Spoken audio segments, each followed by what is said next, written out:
My special thanks to Professor Alan Ahmed and his team, distinguished ladies and gentlemen. My pleasure. Thanks for the privilege and the opportunity. I'm here to present this paper, which is SMT, Social Marketing Techniques, offers new paradigms on overcoming poverty in Bayelsa state of Nigeria. This paper has been obtained from my dissertation, PhD dissertation paper, a study of what young people and community organizations see or perceive as their support needs in Bayelsa state of Nigeria in tackling poverty, and how to persuade policymakers in tackling poverty. The technique which I'm using is social marketing techniques. A lot of terminologies involved. I think very quickly I will break down the terminologies. That's part of my introduction. And then I go into the methodology that we use. Say, empirical research paper. Abstract has been sent to the organization, and the paper has been submitted already. Other articles have been published from this article, so I'll be very brief, narrowing my discussion on the paradigms. So what are paradigms? I feel paradigms are new ideas that we as Africans could put forward out of this paper. So I call it new paradigms. And what is social marketing? It's part of marketing, a very niche part of marketing. Marketing, as you know, satisfaction of needs and wants. Social marketing, adding value to those needs and wants. Kotler and Zaltman, 1971, defined social marketing, an approach to social change. So we are talking about how do we market the reduction of poverty intervention approaches in Africa. Perkins, 1999, made a report to the United Nations. The question was, why is it that Africans' poverty intervention approaches are always coming from outside Africa? I was motivated by that. In addition to that, the definition of poverty has been varied. Varied, especially because poverty is a contentious subject, debatable. One man's need is another man's want. So it's very difficult to agree on the definition of poverty. So United Nations, up till one more thing, poverty has always ever existed in the history of mankind. So it's not a new concept. Slavery means landless people, rich people using other people, landlords using landless people. So it's talking about poverty. Then after that times, we got to the colonial people times. They defined poverty as developing country, underdeveloped countries, and developed country. We have the first world, third world, etc. We're talking about poverty, developmental issues. In modern times, because of the variations of countries' democratic situation, economic variation, cultural variation, social democratic variations, there has been disagreement about poverty. So United Nations, post-World War, came along with a definition to harmonize the definition, which is that below the poverty line. One of my colleagues made a presentation yesterday, briefly discussed that. Below the poverty line, then came along 1979. That means if you have $1, if you are able to earn $1 per day, you're no longer seen as poor. It's a perception.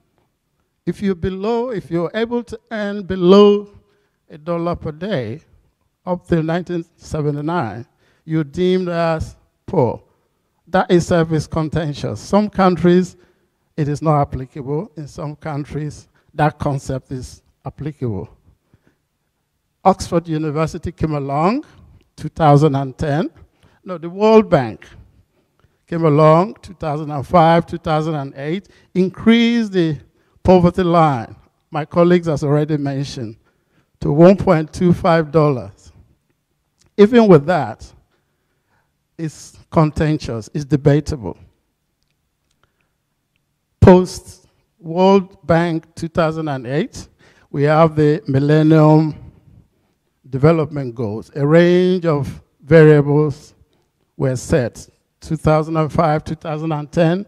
Oxford University came up with a new study, 2010, saying that the United Nations definition was narrow, too narrow. That means they've used only income as a measurement of poverty, one single variable, which is not acceptable, not very appropriate. And you can see from the point of Oxford University, single-dimensional way of measuring, tackling poverty has never solved the problem. So they increased the variables to multi-dimensional. In addition to income, they looked at health care provisions, food intake, standard of living, provisions. Very briefly, they make it multi-dimensional approach to solving poverty. However, poverty still exists. Where I'm coming from, because of these variations, these variabilities, it is difficult to address the issue of poverty from a general perspective. My approach, therefore, looking at it from a very community-based, Bayelsa state of Nigeria. It's a state in Nigeria, and not only a state in Nigeria, of course, Africa. So we look at poverty from that perspective. And that is where my dissertation was motivated. Why did I take that? I looked at it from, young people's and community organizations, which means that poverty has always been dominated by the elitists, policymakers' influence. That's top down. So my approach was, I was motivated rather that young people being future leaders and being vulnerable, if we address poverty issue from their perspective, there's probably going to be a longer way. And also, on top of that, I also involve the communities, rural communities. That is why my perspective is taken from young people, future leaders, more vulnerable, and rural communities. As we've seen, going back to the definition of poverty, we have urban poverty, which my colleagues have already talked about, people moving from rural, looking for better job opportunities, the urban, therefore population has increased, therefore social amenities in the city could not sustain, resulting to urban poverty. Then we have rural poverty. Agriculture, people could not have access to technology to produce enough food in the rural areas. So whole compounding rural poverty. What about abject poverty? People would like to go to school, could not afford the brand new shoes to wear or buy enough food to eat. Abject poverty. We have in-food poverty, in-work poverty. People working because of low income could not afford the basic necessities of life. So a whole range of different kinds of poverty. And the kind of poverty we're talking about is absolute poverty, which is more relevant to the developing world. There's also poverty in the Western world, which is more to do with relative poverty, which means that there is what we call the safety net available in mainly the Western countries, which means even though there are poor people in the developed world, there is a safety net. So arguably, they are not poor. So for that, a relative term was introduced by several scholars. Name one of it is Godwin. That's his relative, which is relevant to developed world. The reason, I repeat, there is a safety net. If you go on the streets, any London or here, there may be poor people, but there are safety nets. So you cannot compare that sort of poverty to what you find in mainly developed countries. Let's move on. So how can my research help? It's only a small response from myself. Going back to Bayelsa, one of the leading oil-producing countries in Nigeria. As you know, Nigeria is about 170 million in population. My colleague mentioned about 160. That 160 was 2006 national population figure. But right now, we're talking about 2015. I did the CIA facts book, 2014, 2013, the World Bank, 2013, came up with our population. It's now about 174 million, Nigeria. Bayelsa is 2006 population census, 1.7 million, but now it's about 1.99 million. One of the smallest states in Nigeria, Bayelsa State, and one of the leading oil producing states. About 40% of Nigerian oil, 30 to 40%, comes from Bayelsa. But if you look at the poverty statistics, it's one of the least developed countries, and over 300 young people out of the population of 1.9 are unemployed. We're talking about poverty. And you know about the Niger Delta crisis. 90% of the Nigerian oil comes from the Niger Delta study. My colleague presented a paper to do with Nigeria yesterday. He mentioned very briefly some of these inequalities. The Niger Delta issue relates to poverty. And very briefly, we know about the violence. Various intervention methods have been employed, mainly violent by young people. So my methodology felt that since violence could not tackle the problem we're so much passionate about, why not devise alternative methods? That's where I'm coming from. Another motivation of mine was, I was born poor myself, a lot of challenges. Up until recently, myself was in that situation. I happened to come from Bayelsa myself, so that was another motivation. Let's go international, a little bit international. There are parallels, like Vietnam, so motivated me. The situation in Vietnam, as most of you may know, over the past 50-odd years, Vietnam went through a lot of war with a superpower, devastated, was destroyed, almost isolated from the international scene. Over the years and recently, if you look at the statistics of turnaround in Vietnam, so motivated me. So my challenge to my country through this research and to the rest of Africa and probably the rest of the world, there are a whole range of methodologies that we can adapt using our own resources to try and climb the ladder, like I've done to myself, and I thought that research would be a powerful instrument. Now, what is the methodology, the aim of this study, as I said, was to discuss poverty, introduce a different methodology, new dimension in tackling poverty. Not from my point of view, young people's perspective and communities. That's one of the dimensions I would like us to understand.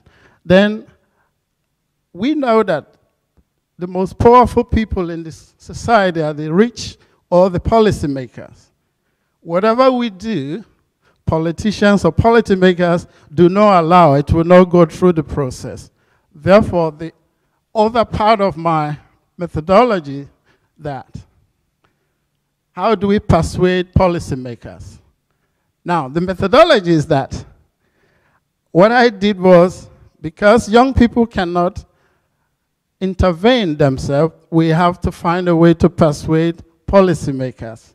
So we developed a mixed method research, interviewed 300 young people, designed self-completion questionnaires. That is one part of the methodology.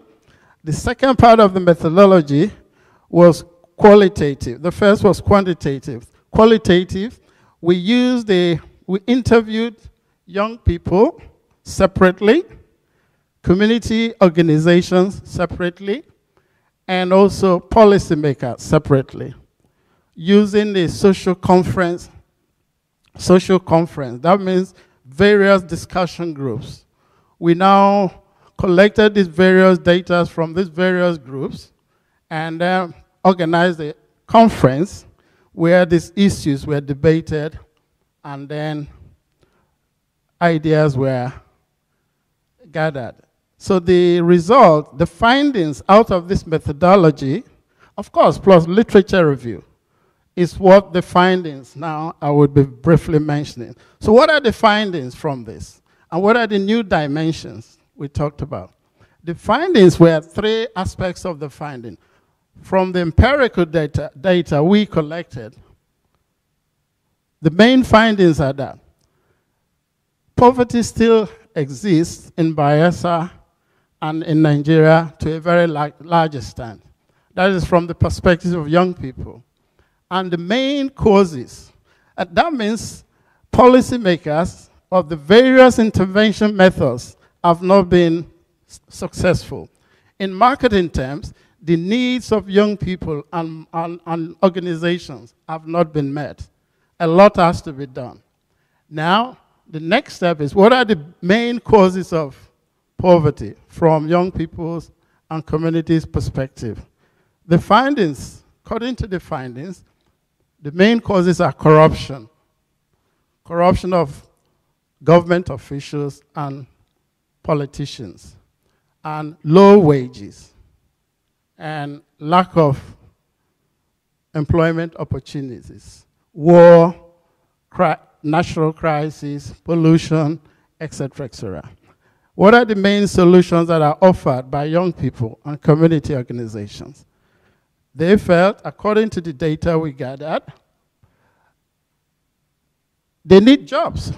We need to policymakers, intervention measures must focus on creating jobs, especially for young people. And also to increase wage levels so that if you're working, you'll be able to tackle most of the issues that relate to you, the social needs. And then, of course, investments. According to the data, we need serious level of investment to embark on infrastructural development like access to education, access to better healthcare, access to housing program, which my colleague yesterday is embarking upon. And that is the reason why we need to work together a lot in the African scale. So what is it, et cetera, et cetera? In conclusion, this project believes that using this new approach, I strongly believe that, because coming from the grassroots, bottom top, there will be a way forward.